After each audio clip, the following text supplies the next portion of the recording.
Halo, selamat datang di channel Punya Ari. Hai, di video kali ini aku akan sharing dan review tentang SSD eksternal DIY yang aku pakai. SSD eksternal ini menggunakan SSD NVMe enclosure dari Orico tipe M2VV C3 dan SSD NVMe dari Team Group seri MP33. Yang aku gunakan ini adalah yang kapasitas 512 GB. Pertama, kita bahas NVMe enclosure-nya atau case NVMe-nya, yaitu Orico M2VV C3. Dalam paket pembeliannya, yang kalian dapatkan yaitu unitnya, kabel USB-C to USB-C, kabel USB Type-A to USB-C, obeng, pengait NVMe-nya, dan manual booknya. Materialnya terbuat dari plastik dan aluminium. Bagian bawah dari plastik dan bagian atas atau tutupnya terbuat dari aluminium yang berfungsi sebagai heatsink atau pendingin untuk SSD-nya. SSD enclosure ini bisa digunakan dengan SSD up to 2 TB. Desainnya sangat kecil dan kompak, jadi gampang untuk dibawa-bawa. Juga ada lampu indikatornya yang menandakan SSD-nya sedang standby atau sedang digunakan. Koneksinya menggunakan USB 3 Gen 2 10 Gbps dengan koneksi USB Type-C. NVMe enclosure ini menggunakan chipset USB controller dari Realtek seri RTL9210. Untuk SSD NVMe-nya yaitu Team Group MP33 kapasitas 512 GB. Menurut spesifikasinya, SSD NVMe ini menggunakan interface PCIe Gen 3 X4 dengan standar NVMe 1.3 dengan 3D NAND Plus Memory.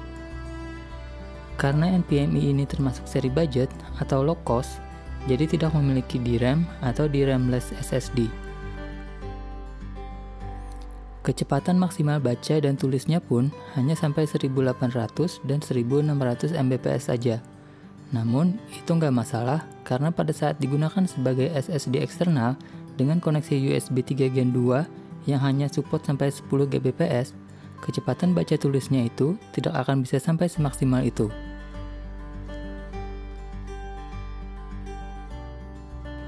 Pemasangan SSD NVMe ke enclosure-nya ini sangat gampang. Tinggal buka baut pada enclosure-nya dan tinggal selipkan SSD-nya pada konektornya saja dan SSD siap digunakan.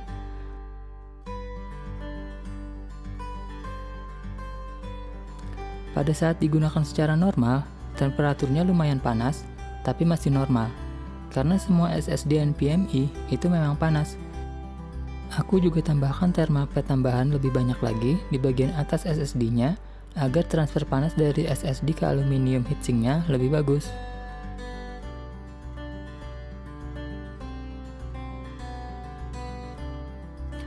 Untuk mengukur kecepatan baca tulisnya, aku menggunakan aplikasi Blackmagic Speed Test, dan kecepatan yang dihasilkan sekitar 600-780 megabit per second untuk write dan 650-850 megabit per second untuk read-nya.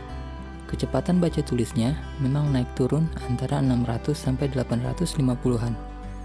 Maksimalnya, aku hanya dapat sampai 780-an untuk write dan 850-an untuk read. Kecepatan ini tentu lebih cepat dari SSD SATA biasa atau SSD M.2 SATA yang pastinya kecepatannya di bawah 500 Mbps. Kecepatan yang didapat ini menurut aku udah aman banget untuk penggunaan sehari-hari. Untuk edit video 4K juga sudah aku coba dan lancar-lancar saja.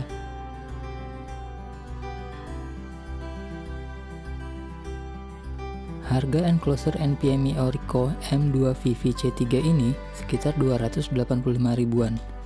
Dan harga SSD NVMe Team Group MP33 512 GB sekitar 870 ribuan. Jadi, totalnya sekitar 1.155 ribuan. Dibandingkan dengan membeli SSD eksternal branded yang setingkat seperti Samsung T7 atau SanDisk Extreme P2 yang harganya sekitar 1,5 jutaan lebih, tentunya pilihan DIY ini lebih murah. Beda harganya sekitar 350 ribuan. Kelebihannya, kita bisa upgrade dengan mudah.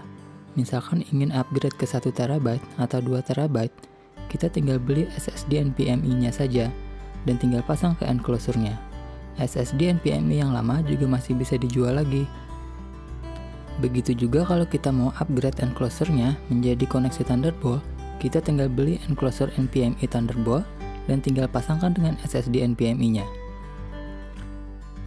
Kekurangannya, aku sempat beberapa kali mengalami koneksi terputus atau SSD-nya eject secara random pada saat digunakan dan pada saat wake up dari posisi laptop sleep, terutama saat SSD dihubungkan dengan kabel USB-C to USB-A. Kalau pakai kabel USB-C to USB-C, koneksinya lebih stabil.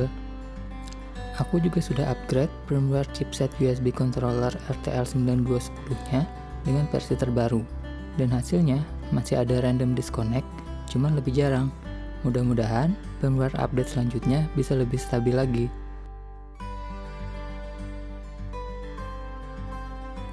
Oke, itu dia tadi sharing dan review SSD eksternal DIY-nya ya.